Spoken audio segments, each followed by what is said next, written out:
All right, Mike Schneider, now we go to the 11,200-pound super stock class. This is the old 12-2 that they dropped 1,000 pounds off of a year ago in NTPA competition. Now, the last class this evening, we hook up what we call the smoke machine. Explain just a little bit the smoke machine apparatus. Well, Dave, these diesels, the smoke that comes out of them is just, unless you actually see them run, it's unbelievable.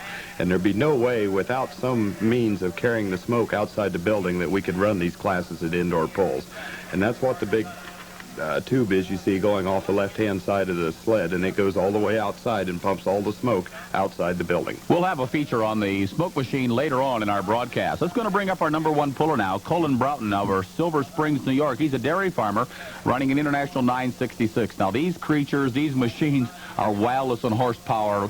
Mike, tell us how they build so much horsepower out of a stock block motor. Well, you really can't see a lot of the machinery that's on top of the motor because the super stock tractors have a full hood and grill. But there are 4 turbochargers underneath the hoods of those tractors. And in this sport, these are probably the most expensive tractors to build. All right, we're talking about a tractor that came from the factory at what? To $25,000, now costing upwards probably 100 horsepower, and now that same tractor probably puts out 1,500 horsepower. All right, now we go with the number one puller here in the 11,200-pound super stock class, our final class of session number 1. This is a class that the farmers really get excited for, Mike. Yeah, they do, Dave. They really can relate to these because a lot of the people sitting in the stands have this sort of equipment at home that they farm with. This class will be primarily dominated by Case International tractors. We'll have a couple of Alice Chalmers machines in. By the time we get to the Sunday show, we'll have a lot of John Deere's. Here we go now, the smoke machine taking all that black, sooty smoke out as he comes down the track. A good run. Uh-oh, something has gone wrong, and he has busted. Colin Broughton. And I'm not sure what they're going to do with his International 966 to get ready to unhook the smoke tube. We'll get the word from trackside in just a moment. Here's John Lancaster now out of Trafalgar, Indiana, one of the Hoosier best with an Alice Chalmers 210. Mike, 4 turbos, he always runs good. Johnny's been pulling a long, long time, Dave, and he's one of the stoutest pullers in this class. Smoke machine leaking just a little bit. Oh, boy, I tell you, the whole tractor is leaking there as he goes up in a wad of smoke, and that'll bring out the handkerchiefs. Yeah, I think the sled was a little heavy, Dave, and they'll probably restart the class, so we'll get to see John pull again. All right, the track officials now have deemed necessary to restart the 11,000-pound class. So that'll bring us up to Hans Boxler. It doesn't look like Colin Broughton will be back out of Silver Springs, New York. He busted his transmission, and it looks like John Lancaster will probably drop to last in this class. So Hans Boxler, the dairy farmer out of Verisburg, New York, with his International 1066. I think this has got some of this Hypermax goodies on it, doesn't it, Mike? Yes, it sure does, Dave, and he'll be a good test puller and tell the officials just what they want to know. I asked Hans earlier in the pit area who was taking care of the dairy cows back home. He says there's about 8 in his family altogether, so they allowed him to go play and do a little bit of tractor pulling across the country. He last run the tractor at Syracuse, New York, at the New York State Fair event put on by TNT. He ran tough there. In fact, I believe won a class. So let's see how he does here, rather, at Super Pull 14. Hans Boxler, the dairy farmer. And I tell you, there's a lot of farmers in this class, mainly because this class resembles those stock farm tractors back home on the farms across the country. But remember, they're called super stock because these are souped-up stock tractors.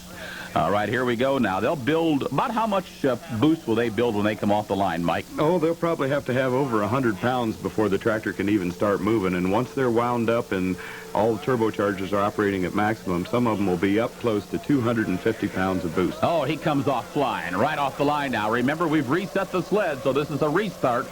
Here comes the Boxler Special, grinding away, pulling away the weight box all the way forward. And, Mike, you could see the wheels stopped on the tractor at the same time the sled stopped. That's pulling those engines down, isn't it? Once the boost pressure drops away, the tractor that's as far as he can go. All right, Hans Boxler now is going to go 204 feet, 10.1. Here's a puller not far from home. In fact, just on the south side of Indianapolis where he farms. Al Cook now with an Alice Chalmers D21, one of the best D21s ever that's pulled in NTPA competition. Boy, I'll say, Dave, this just one of the strongest tractors. Al runs really good in 3 classes, the 7, 9, and the 11. Now, Mike, we see 2 pipes coming out the outside. They Al has 4 turbochargers on, just like Johnny Lancaster did, but they're hurting for room underneath the hood, so they put the turbochargers on the outside. Mike, we noticed a lot of, it looks like leakage of smoke coming out. Is that just the diesel smoke backing up inside the motor? That's some of it. There's so many connections underneath the hood between all the turbochargers that it's almost impossible to keep them from leaking a little bit of it. Here we see it. Oh, he's looking good right now. An almost perfect run as he's heading down the track, and the tractor's going to stop at 2:04, 10.4, very close to Hans Boxler. Here we go now. This is an interesting story. Max Simpson, who operates a Case International Harvester dealership in central Michigan, pulling an Alice Chalmers D21 called Mean Old Alice. He is one of the hot ACs in the country. Here he comes right down the middle of the track. Not enough speed, and he is going to spin out. Max Simpson, Mean Old Alice, 2:06 and 1. When it comes to Case International Harvester tractors, Mike Schneider, here's probably the guy that perfected the Ford turbo system, certainly about a year ahead of anybody else. Yeah, Dickie run it probably a year before anybody else had it, and he had an awful lot of problems. There was a lot of times he never made it all the way down the track. All right, boost here, he's got to have more boost probably than anybody else in the class. I'd say he's probably one in the top 3 of the strongest tractors in this class. He's in the trucking business from Naylor, Missouri, International 3688. He can spin the tires as fast as anybody. War Eagle flying down the track, moving. And he's going to come up a little bit short, but he moves up at 210.7.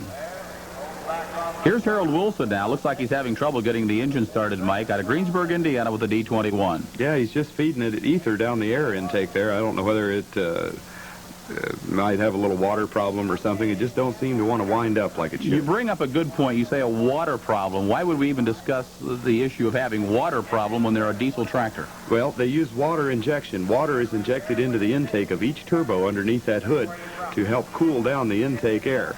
And if for some reason the water comes on a little early or doesn't shut completely off, and it's really hard to get a fire built in it and get the thing wound up. Well, now they got 2 cans of ether down there, and they're either going to build a fire or they're going to put this one out.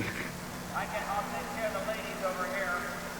Take care of all the guys. Well, he finally gets it going, and this will be his run now. Oh, he got a little bit of leakage up there on the smoke machine. Here we come now. Leakage everywhere. Well, I guess so. Finally, the ether worked, and you can see that all the troubles they made. Is slipping. Well, it just hasn't been that kind of day for the Hoosier. Harold Wilson, always a fine guy to talk with at any pull that you go to. Harold Wilson, the farmer. He's a grain farmer and raises quite a few cattle with his ACD21. And the final distance for Harold Wilson, 160.7. All right, champion John Klug now. If there's anybody that's got a shot at taking the lead, here's the guy, the farmer from Stockport, Iowa, in southeastern Iowa. Beautiful farm country, International 3688, the Red Baron. He's on it. He's moving. Let's look for the flag. It's going to be close, and he powers out at 2:25 and 1. He takes the lead. Danny Dean, more known as Rooster on the NTPA circuit than anything. Mike Schneider, always strong. He's had something like 7 or 8 national championships. Had a couple of lean years up until 1986. Then he came back strong, winning a championship. Never count him out. No, never want to count down at Danny out. He's been pulling this tractor for a number of years, and every year he makes some improvements, adds more horsepower, and Danny's one of the top runner in this class. All right, one single stack coming right out of the center of the hood, a 4-charger system. He's heading for the flag. It's going to be close. A good run for Danny Dean, the Rooster, at 2:22 and 3, just about 3 feet short of John Klug, our leader from Stockport, Iowa. Gary Hart now out of Vandalia, Ohio, with an International 1066, a very colorful figure on the NTPA circuit. He's flying down the track with the Buckeye Barnstormer, always tough. Normally runs right in the top 3 super stocks across the country. He's going to come up a little short. That'll put him in 3rd place. 2:13 and 5 is the distance, about 12 feet behind John Klug, our leader. Starting flagman Russell Mount now brings out the green flag on Esden Lane out of Dayton, Minnesota, with an International 1486. There's a tractor that can run 3 classes very competitively, Mike. Yeah, he sure does, Dave. I'll tell you, you talk about somebody that gets everything out of his machine. Esden definitely does it. He's former Superstock Puller of the Year, as guy that has traveled as much as any Superstock tractor has in the country. Esden's followed us all over the country for many years. Red Line Fever. I like the sheet metal on the tractor, the new style of International 1486. That's a 4-charger system, and he powers out a disappointing 200.10. Mark Gettinger, our final puller in the class, a Hoosier from Milton, Indiana. Here's an Alice Chalmers D21. If memory serves me right, this is the old Cates tractor. Yes, I believe it is, Dave. The Gettinger family now runs 2 ACs and 2 John Deeres. Well, I tell you, they've got quite a stable of pullers in the super stock division. They're going to come up a little bit short. Let's take a look at their final distance. Not bad at all for 5th place. Mark Gettinger at 2:08.5. John Lancaster, who blew a water hose the first time through. This will be the final tractor in the class now. John Lancaster out of Trafalgar, Indiana. And his Ford turbocharger Alice Chalmers 210 is always tough. Never count him out. Here he comes. He picks that front end up just a little bit. Looks like an awfully good run, Mike. Yeah, it is, Dave. He's nice straight right down the middle of the track. But he's going to come up a little short at 2:03.10. Here's how the class will finish. John Klug will win it out of Iowa at 2:25.1. Danny Dean from Ohio will finish number 2, 2:22.3. Number 3, Jerry Hart from Ohio at 2:13.5. Number 4, Dickie Sullivan, Naylor, Missouri, 2:10.7. And number 5 out of the 12 in the class, Mark Gettinger with our only AC in the top 5 at 2:08.5. The top 4 internationals, and number 5 goes to Alice Chalmers. Mike Schneider, that winds up session number 1 at Indy Super Pull 14, presented by Counter and sponsored by Nationwide Auto Parts. And